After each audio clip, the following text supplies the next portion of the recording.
Alright, join me for part 2. I'm about 10 feet away. Zoom in a little bit. You can see how much is shining out. Those 4 lights indirectly shining from the side of the vents.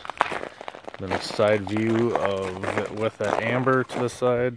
And like I said in my other description, blue would have been pretty cool, but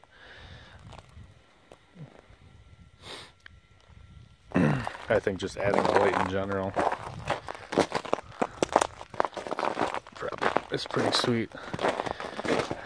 And it's really nice and blue in person. The camera is giving it a little like an ice blue color, but there's the footwells, and I did shine up those tunnels, so that'll probably help reflect that light even more, but it's coming off the side here pretty well. Try to get back. But that's just turn it off, turn it on, you can see the difference. We'll pop the hood here to show you.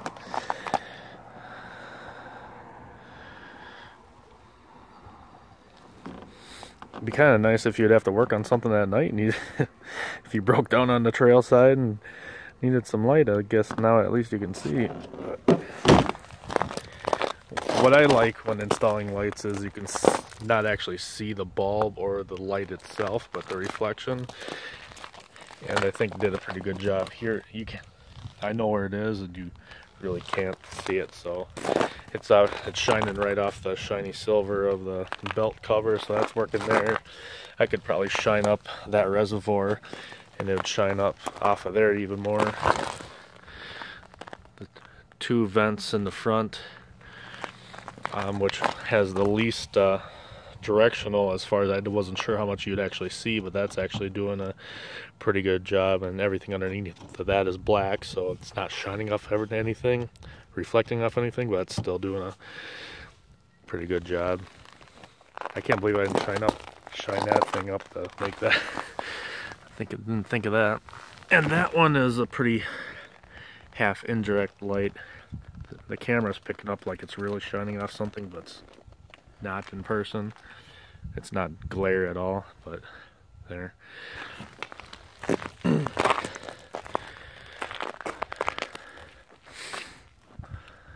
So definitely will turn some heads when going down the trail.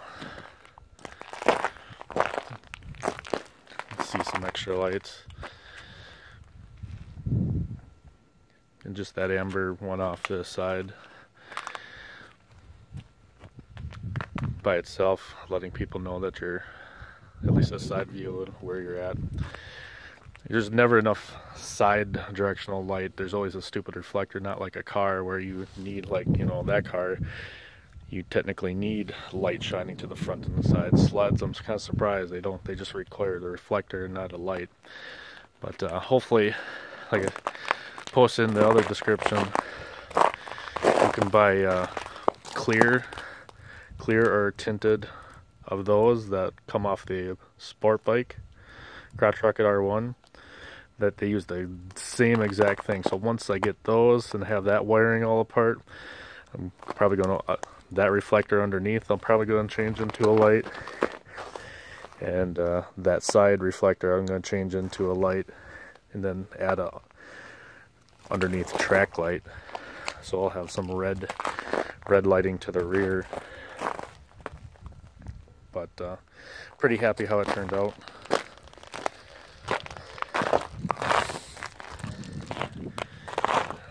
Nothing gaudy, I don't think. There's some that's like, oh, you add a lot of light and it just looks kind of stupid. And some that's like, you spent all that time and you really weren't effective. But this one turned out really, really well. Use those COB light strips in a lot of things, and they seem to stay pretty durable, and if not, they're really cheap. You just snip it out and replace it with another one for $2 to $3 a piece. This was a pretty cheap project. It was just way more time consuming than anything, but I wanted to make sure it got done right so I wouldn't have to mess with it for hopefully a long time. Any questions or concerns, drop them below, but thanks for tuning in.